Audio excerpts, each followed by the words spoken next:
I think society in general still views the man as the breadwinner, and the woman that stay at home. And if a guy wants to stay home and take care of his kids, maybe there's other guys saying, "What you knowing?" Type of thing. And so, I think that needs to be a shift in that.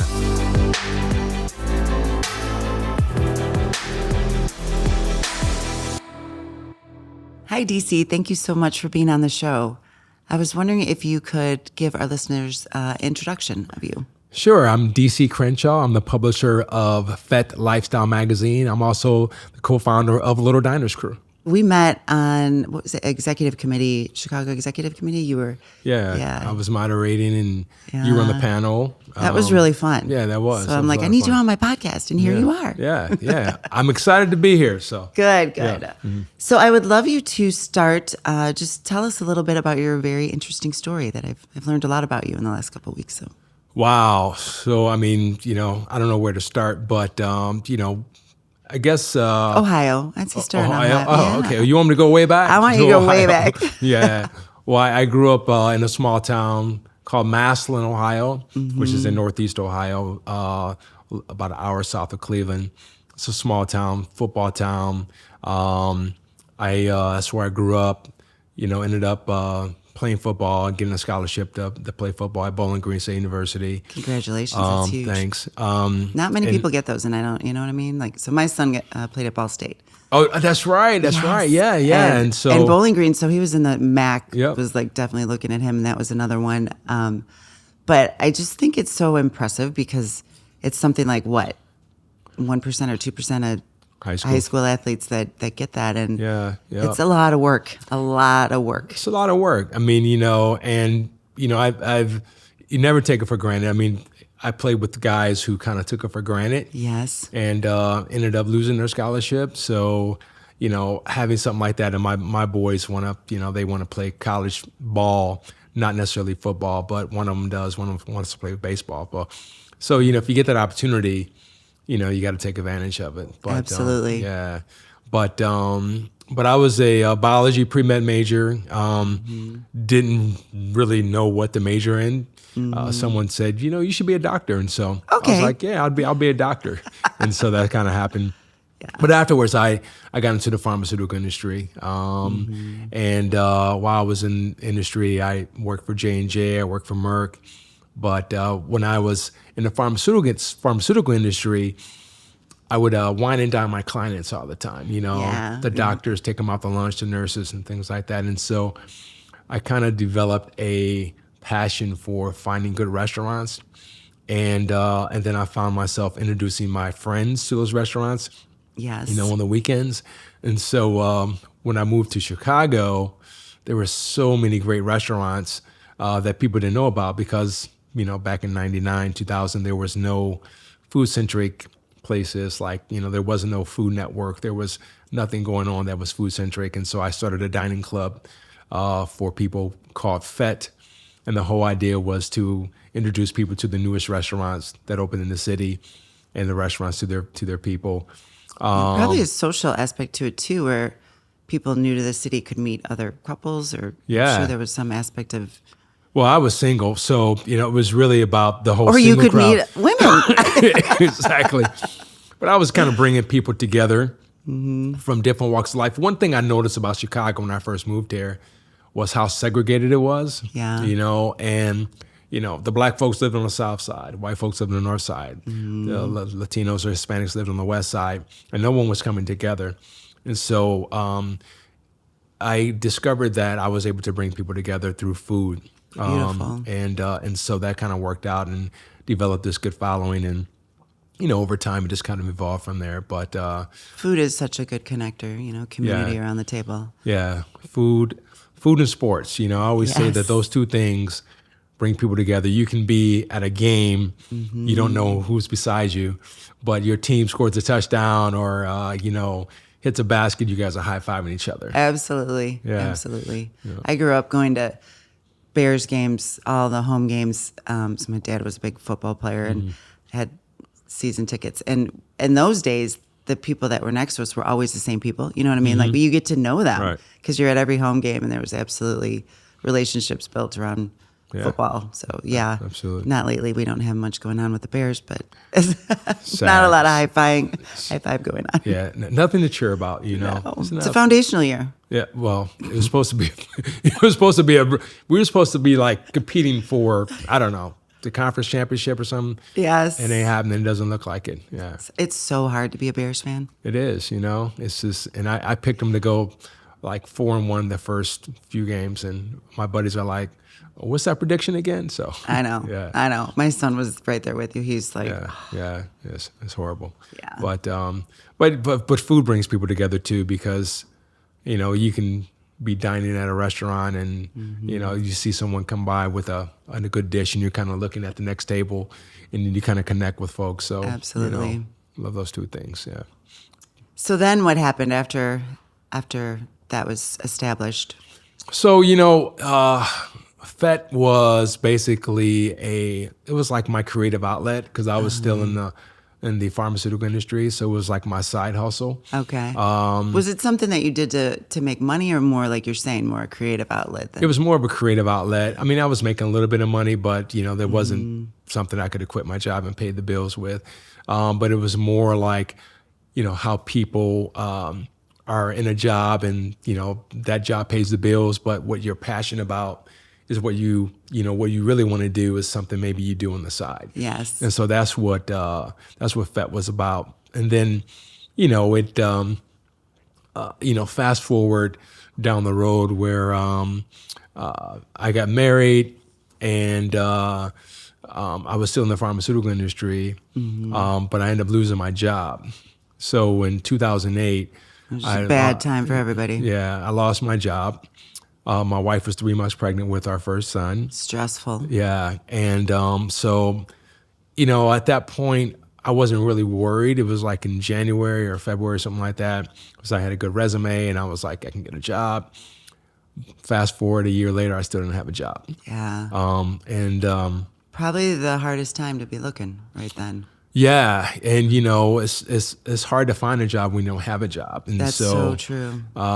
And so, but there was a point where I went into my last interview with this company, and I was in the final stages, and I was interviewing with someone from HR, and she looked at my resume, and she said, "Well, how come you haven't worked in a year?" I was like, well, it's a recession. I've been looking for a job. But it was at that moment that I realized that I had to kind of do this on my own. And so I started doing food vlogs. Basically, I would go into a restaurant and do a 3-minute overview of the restaurant. So it was kind of taking the place of me hosting these events, where I would actually go in and kind of introduce people to these new restaurants, and a 3-minute overview where people get a chance to meet the chef. Is this a video? It was a video, yeah. Cool. And then I would put it on my website and send it out, and people would get a chance to look at it. And then NBC Locals saw what I was doing and asked me to start doing stuff for them. So I started doing stuff for them. And then the TV show, when that came out? Yeah, so literally I was working out one morning at East Bank. And, right here. Yeah. And I just had this epiphany. I was just like, I got this show. I got this idea, Time Dine. And because I'm an ex-football player and I became this food guy, I wanted to merge the two, because one of the things that I realized when I was in corporate America is that, people always want to talk about football. Yes.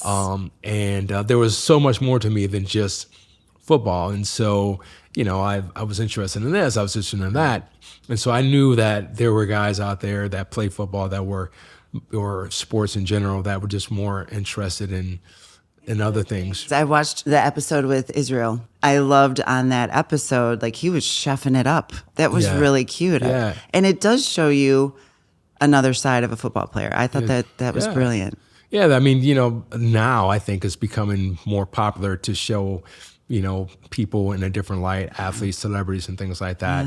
That they're human. Right. I exactly. love that. Yeah. Well, I mean, but, football, growing up, football was something that I loved. But, talk about that role model. We're kind of all over the place, but I love when you were talking about just that aspect of being a role model. Yes. And what you had to do, Well, I guess, my role models growing up when I was in high school were guys that excelled in athletics, but also academics and things like that. Guys that were, doing other things as well as athletics. And so I kind of always wanted to, follow in their footsteps type of way. And because, I know that just, my parents instilled in me education was number one. Yes.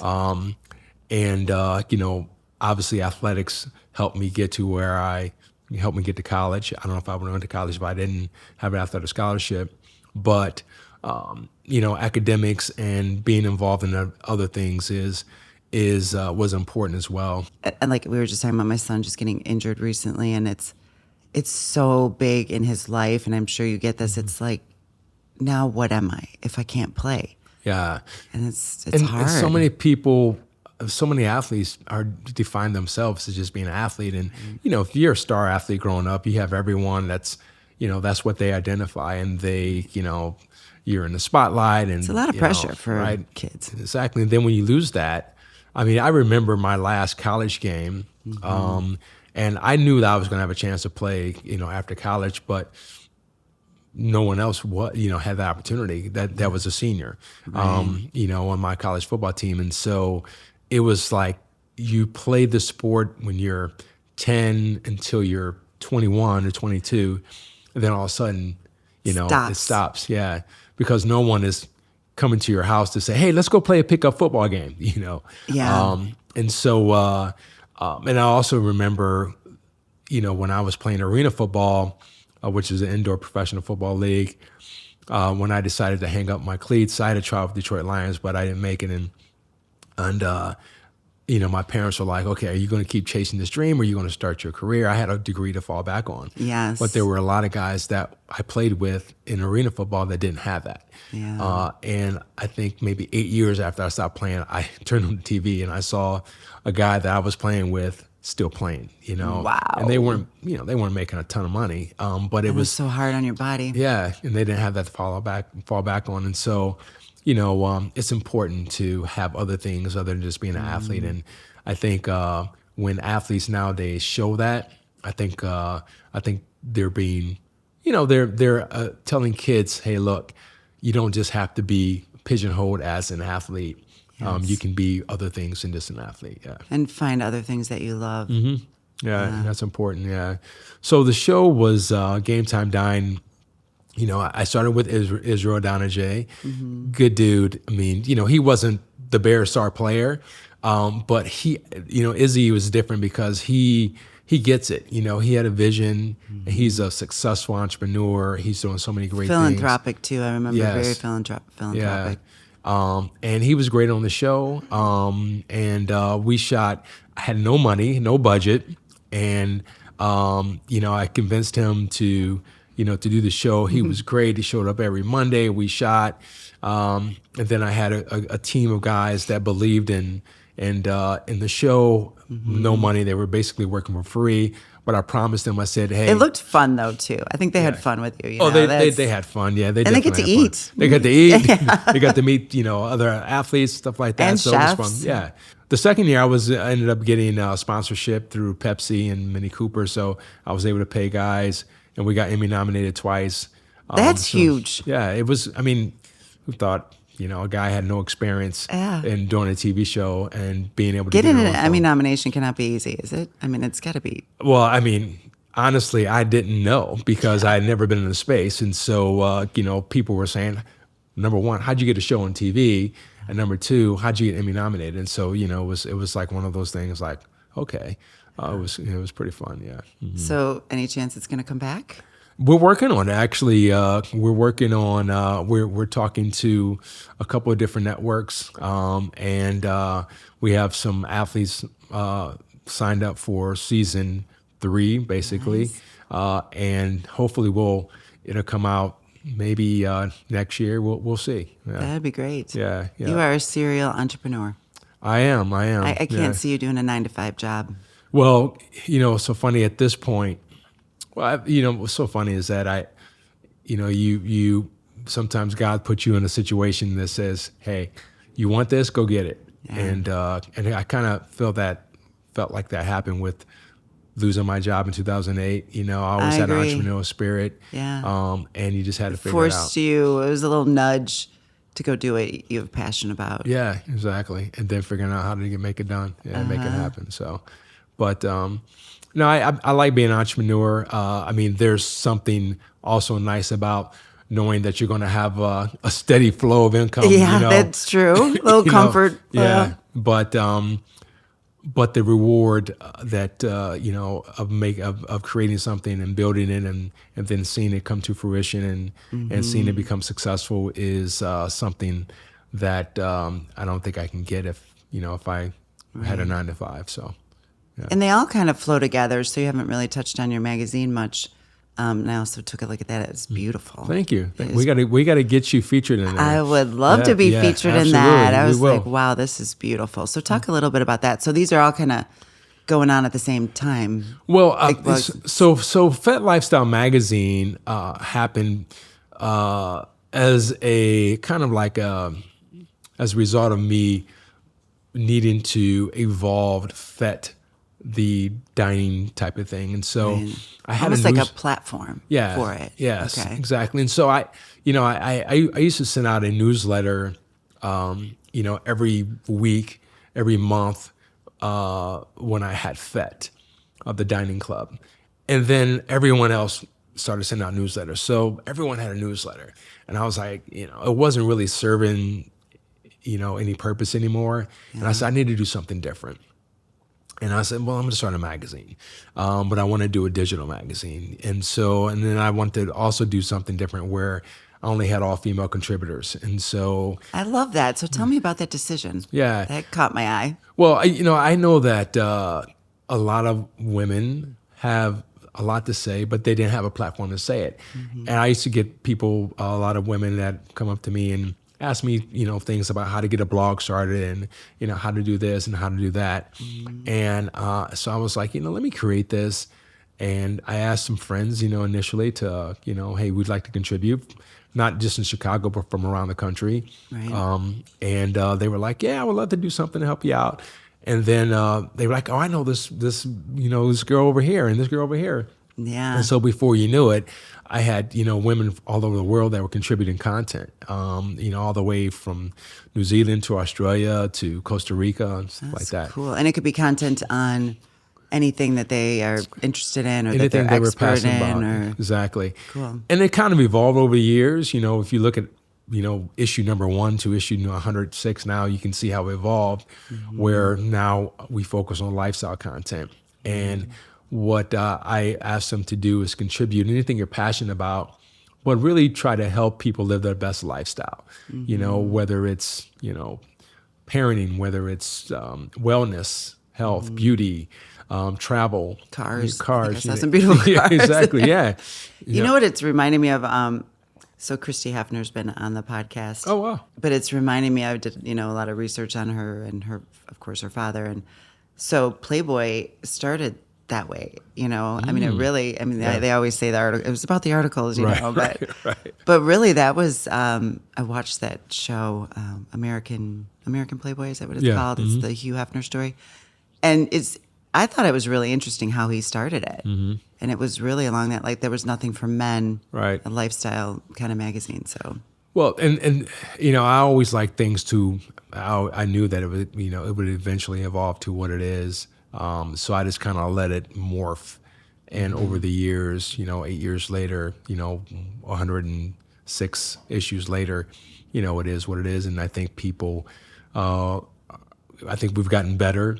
I've gotten better as a publisher, understanding how to make sure that we have the right content, but still. And you do the layout. I mean, you're like hands-on. Yeah, I do the layout every month, so wow. Which is a lot of work. I was gonna say. Yeah. So eventually, I'm gonna turn that over to someone else.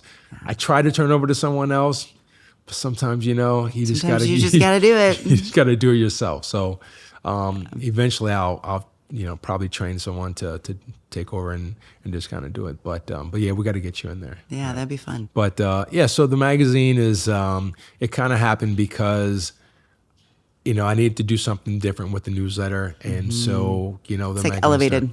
It was elevated, and, it served a purpose. And now it does provide, people are excited to see it. People are excited to read the articles.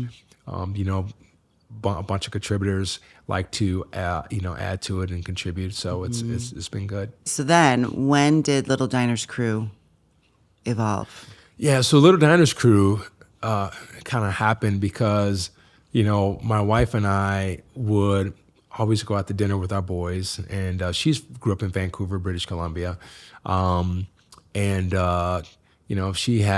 would get introduced to different food, different cuisine with her family. I grew up in a small town in Massillon, Ohio, but my parents always tried to expose us to different types of food, whether it's Chinese food or whatever. Right. I do agree with you. It starts young, It's, our family was like that too. I'm the youngest of 7, and my dad was big on, you got to try it, whatever it is. My wife and I used to take our kids to eat, and they would eat food that we would, order off the menu that were adults, not from the adult, not from the kids menu. And so they ate sushi at a young age, and tried oysters and things like that. And parents would always ask us how we got our kids to try different foods because they couldn't get their kids to eat anything else but mac and cheese and chicken fingers. And we also noticed at restaurants on the kids menus, no matter where you went, you got mac and cheese and chicken fingers and noodles and stuff like that. And so we were like, it has to be a better way. So we came up with the concept of Little Diners Crew of expanding kids' palates beyond mac and cheese and chicken fingers. And we do that by hosting these unique dining experiences at a different restaurant. We like to say we allow kids to travel the world through food. Oh, that's awesome. Yeah, where we choose a restaurant that has food from a different country each month. And so, the kids are able to come and sit at their own table. Learn etiquette. Learn the etiquette. They taste and rate these dishes. So they get feedback to the chef, which can be humbling to the chef a lot of times. I just got killed by a 10-year-old. Exactly. We had this one event, brunch event, and the food was awesome, but the chef came out and the kids would give their feedback, and the chef was like, I thought I served good food here. And I was like, you do, man, but kids are brutally honest. So, yeah. That's so cool. Again, it's like a celebrity to meet a chef. It's really cool to. Yeah. They probably don't get how cool that really is. And they get a chance to tour the kitchen. That's amazing. Yeah. But it's been great. We've hosted over 60 events. We hosted an event in Aspen a couple years ago. So we have a lot of really good, exciting things happening with Little Diners Crew, and that's we partnered with Uber Eats. We launched something called Crew Food on Uber Eats, and I saw that on your website. That's interesting. So I'm kind of picturing you take your kids to one of these restaurants and they love whatever. Then you go, okay, now I can get it. Exactly. At home. Yeah. So it's restaurants that have been kid tested and dishes that have been kid tested and kid approved. So, very cool. So it makes it easier for parents to order food that their kids are going to love. Yeah. I love how you talk about it opens up their minds to diversity. Yes. Are the kids themselves diverse? Do you have all different neighborhoods come into? So we do. We have all different types of ethnicities to come to Little Diners Crew, and that's important. And we actually had they parents get to meet each other. Right, exactly. We had parents that actually, told us that was important to them because their kids may go to a school that's not diverse. Yes. But they meet other kids at Little Diners Crew, and the parents meet other parents at Little Diners Crew, and they eat together. Kids are, they're kids. And so, at that particular age, they may not have any thoughts about diversity or anything like that. But now it becomes just natural, and then when they're introduced to, different types of food from other cultures, I think it breaks down that barrier of them not being being more receptive to other cultures, because you may see someone from a different ethnicity that comes to lunch with some type of food that you haven't seen before. Think about that. That just reminded me of being in grade school, and I went to this little Catholic school, so we didn't have any like cafeteria. Wednesdays was hot dog day, and that was like the best day of the week. You get a hot dog and a ding dong, and like. But think of how mean kids can be sometimes at the lunch table of like, what you eating, tuna? What are you eating? And yes. So I think that's just another even side effect of this great club. It's like, you're no right. judgment, no judgment. You're right. I mean, kids can be mean because if they don't know, they just don't know. Right. But if they're, because we take them through like, we moderate the events and we take them through like fun facts about the culture and the food that they're eating. So they're learning. Right. That's and so great. they're learning, beyond just tasting food, they're kind of learning about the culture of different places that we visit. So, that's. And do you, in the Chicago area, do you just stay downtown, or would you go out as far as the suburbs? Like, we have been out to the suburbs. Okay, yeah. cool. Then let's chat about that after. Yeah.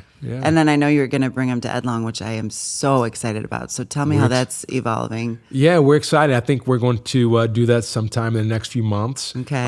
Where your team is going to have us out there. It's going to be really cool. These kids are going to love it. This is we've done this a couple of times, and even like bring your kid to work day. But it's fun for that. It's fun for them to see a career path too. I love that aspect of it. Yeah. And that it can be creative, and scientific at the same time. And I know for a fact my son is going to love it. Awesome. Because he loves food.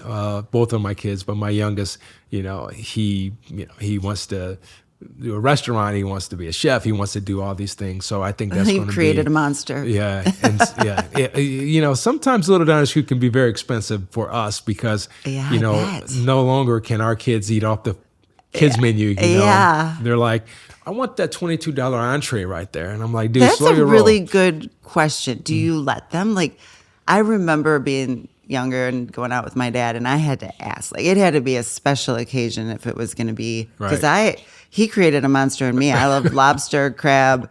Like, that's my go-to if it was special. And but I kind of like that. So what? Because you got these kids having like elevated tastes. How do you handle that? Yeah, well, they're very cautious and conscious of, the prices, because I'm like, do you know how much that costs? Now, I don't care if you get it, but I just want you to understand, and you better enjoy it. Right, exactly. And eat the whole thing. But I just don't want them to just feel entitled that they can't feel that they're entitled to get in it. Right. They take it for granted. Right, yeah, exactly. Yeah, and they're good kids, and they don't. And a lot of times, we go out and my son wants to order something. He goes, yes, but that's $18. Don't worry about it. Just go ahead and get it. But I love that though, because that he even brings it up. And respects it, right? Then exactly. It's not like this is taken for granted. But there was one time where he wanted to order entree was $36, and my entree was like $25, and I was like, I don't know, but I let him get it, and I was like, okay, this is it's a one-time thing. You want it, it's all good. But no, it's they have expensive taste now, which is fine. Do you let them get cute shoes like that? No, they actually, my wife works for a company that owns Gucci, and I need to know her. Yeah. And so, but they they get allowance, and my oldest had a job this summer. Nice. So he was able to buy some stuff, but I always tell them to save your money, and they like nice shoes, but I'm like, if you have 2 pair of nice shoes, do you really need a 3rd pair of nice shoes? Oh yeah. Is that do you, if you want to spend your money on that, but just know that your bank account is going to shrink. And so my son the other day, the 15-year-old, he was like, I just realized that when I buy something and I don't really need it, I don't think about it, but then I look at my bank account, and my bank account, is lower. I was like, and so that's great lessons. Yeah, so I was like, that's why. I'm surprised he could work, because does he play football? Which one? So yes. Tell me what they're. So my oldest is a sophomore, and he plays football. he had a summer job at a football camp, like a sports camp. Okay, cool. Yeah. And so it was like from 8 until 2 or something like that. And he was able to leave and go to practice. Okay, yeah, because I was going to say my kids all summer had double practice with basketball and football, but so they don't even have time right now to get a job. But, yeah, but that's and he was adamant about getting a job. He was like, I want a job, and then next year he wants to work for me, and I'm like, you sure you want to work for Daddy? Because it's going to be a different experience. Ooh. I mean, but. Yeah. You can, we'll hook you up. We'll do something. Be careful of the family business thing. We could talk about that at a minute. yeah, it's hard. Yeah, I have one that just graduated from Iowa, and he's like, yeah, I think I'm gonna, work for Ed Long. I'm like, no, you're not. It's not gonna be your first job. There you go. Yeah. Would not be good for our relationship. Right. Well, they both have an entrepreneurial spirit, and my oldest is thinking about things to start, and so I'll help you out, just give you some ideas and stuff like that. So, and the 11 likes baseball more? Yes, he loves baseball. He's he plays football, baseball, basketball, volleyball. Up and coming, especially for boys. But he loves baseball. So and I got a chance to coach his travel team this past summer. Out of necessity, because I didn't want to do it, but I was glad that I did it because I got to learn a lot more about the game. Talk a little bit about, there's a lot of, I guess, criticism of those of us that let our children play football, and what's your thoughts on that? I can totally understand how, parents are hesitant of allowing their kids to play football because of the whole concussion thing. But I also think that football has gotten a bad rap because people were focusing more on football versus other sports, concussions in soccer and hockey, all these other Swimming, things. diving. I mean, it happens in every sport. Every sport. And what's happened over the years is that they are making football a lot more safer. True. Teaching the game at a younger age, teaching them how to tackle differently. Yes. Which is important. So I do believe football is safe. But I mean, you're always going to have your naysayers. Right. Like I had a guy on my Facebook page years ago when the whole concussion thing was going on. He said, "You probably have CTE. You don't even know it." Okay, if I do, maybe I do. But at the same time, football has taught me so many things that I've used in life.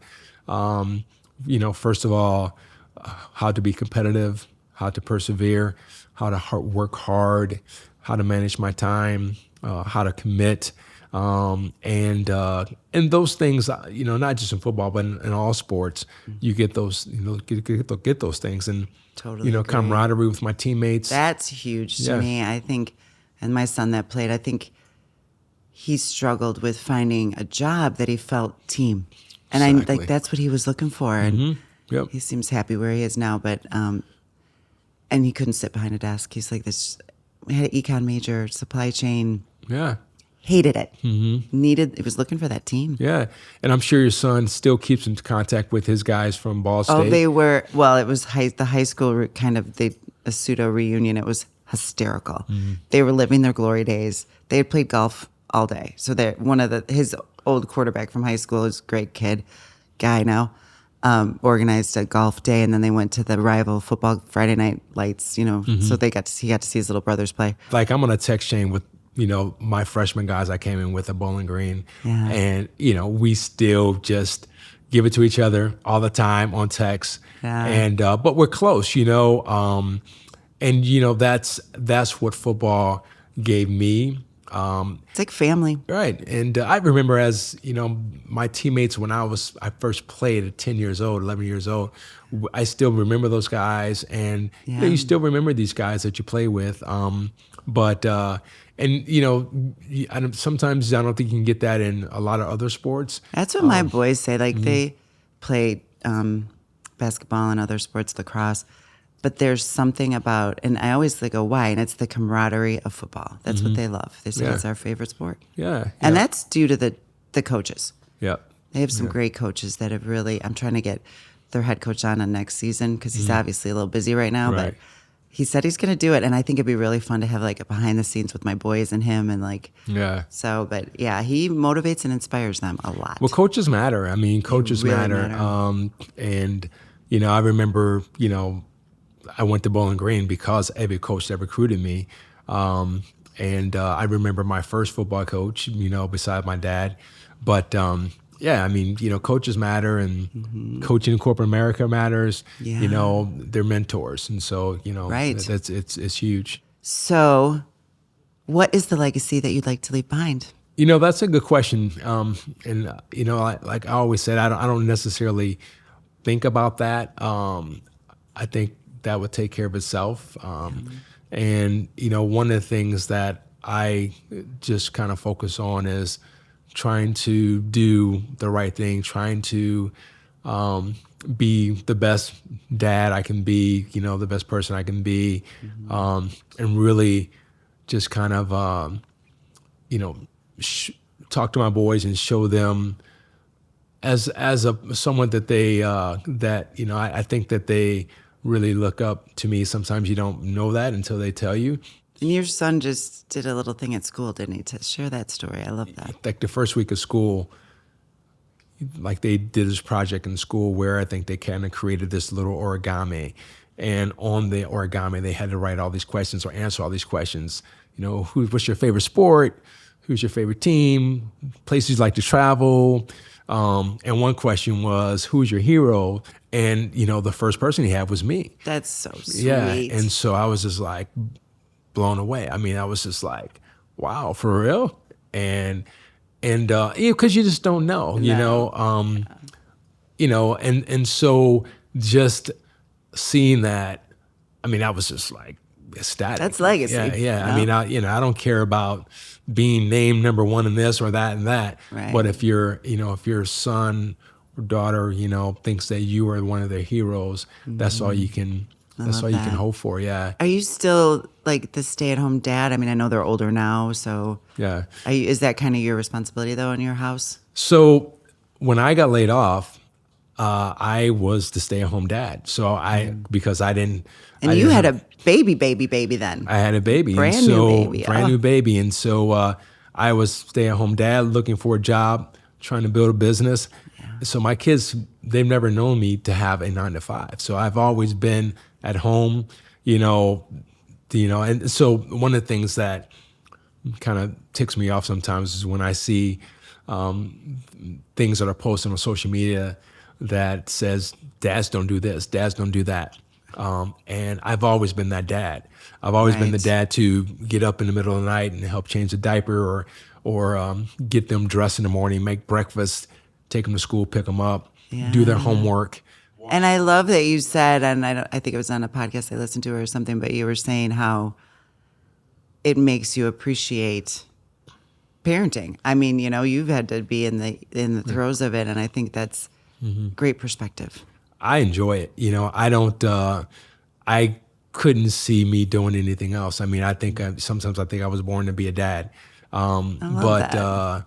Yeah. I mean, especially when I hear about guys or dads that don't participate in their kids' lives, I just don't. It doesn't resonate with me. I don't understand it. And that just reminded me of when you were talking about your best friends in high school, and talk a little bit about that and where they ended up, and your thoughts on that. I grew up with guys. My three best friends aside from my cousin. We grew up and they all went to prison. They all went to jail. And I grew up in a small town, rural town. No crime, no drugs, things like that, no gangs. But all three of them went to prison. And one of them ended up getting killed, probably about 20-something years ago. But one of the common denominators is that they didn't have a father figure in their life. Yeah. And my dad was kind of a father figure to them growing up, but they didn't have a father figure. I think that is profoundly important in so many aspects of what's going on in the world. Especially young black men, Exactly. Just because, we grow up differently. I mean, that's just a fact that, now there's more opportunities, but not being exposed to a lot of different opportunities, or just not having that, that father figure in your life to kind of steer you in the right direction. Not saying that single moms can't do it, because a lot of single moms have raised really good, But again, with personal black probably men. some help, either coaches or uncles, or I think Right. I think boys do need a father figure for sure. Absolutely. I mean, It can come in different forms, like your dad. yeah. But I mean, it's not the same. I could never teach, a young lady, how to be a woman. I don't, I don't. Right. So you're lucky you have boys, is what you're saying. Exactly. Yeah. I'm lucky to have boys too. I like being a boy mom. Well, boy moms are amazing, because you guys are always going to be taken care of. And there's something that I can't do what, my wife can do for my boys. This is, my boys are always going to, that's their mom. And, Yes. and I love that, because They're going to be respectful husbands someday. they're gonna be respectful husbands, but that's also up to me to show them how to be respectful, to a woman. And there's a book that just recently came out. I think it recently came out, of boys and men, and there's a little snippet I can send you of a little video. It's like 15 minutes, but one of my colleagues sent it to me, and it's hugely impactful of what men are going through now. And the man's story was around women have done well of really closing the gap. But you hear about it all the time, but really there's more women that are breadwinners, more young women going to college than men. Like, it's flipping. yeah, And what is this doing to men? And I, as a mom of 5, it's like, huh. And the concept really is around partnership. At least that was my takeaway. It's like men used to have to be the caregiver, the protector. I mean, we still like that too. But now it's really like more partnership. How do you be? yeah, Because we need you guys. I mean, Right. And our children need you too. So it's like how that's evolving. Well, first of all, I think that's important. But sometimes I think sometimes maybe men are insecure about it if the roles are flipped. If the woman's a breadwinner and the man is not, maybe they're looked down upon. And it happens a lot. I mean, totally honest, it was hard in my relationships. So it's like hard to not demean, masculine and still shine your light. Right. It's a dance of some sort. It's hard. Yeah. So I love that dynamic, but it takes a secure person Yes. on both ends, to do that. And good communication and all that stuff that's needed in a relationship. But I think you're right. I think it does take us, but maybe a special, like, strong man to really be able to do that. But maybe that is evolving for the next generation. Yeah. Hopefully. I kind of feel it. Yeah. I mean, hopefully, but I think society as a general, in general, needs to maybe take away those stereotypes, which is hard to do, take away of defining who you are and who you should be. Because I think society in general still views the man as a breadwinner. Yeah. And, the woman that's staying home. And if a guy wants to stay home and take care of his kids, maybe there's other guys saying, what you knowing, type of thing. And so, I think that needs to be a shift in that. I like that. I mean, because it's like, who's better suited? It's not always the mom, I think sometimes it could be the dad that's Exactly. just got more patience and more, playfulness. Like, Yeah. On the contrary, I don't think I ever would have been a great stay-at-home mom. Like, Right. Well, I think there is a contributor that just wrote an article in Fête Lifestyle Magazine about the many hats of motherhood. I saw that one. Yeah, and she was saying how she wasn't a good stay-at-home mom. That really didn't fit her role of what she expected. Yeah. Like, I found maternity leaves really tricky because of no structure. Mm. I had to use Oprah as my structure. Like, if I had a shower by 9 and I could sit and watch Oprah, like, she was my lifeline through maternity leaves. I would live. That was like the highlight of my day. And I'd feel so accomplished if I had a shower before she was on. Wow. But I definitely feel like I got there, but it was, that time is so just, Yeah. it's hard.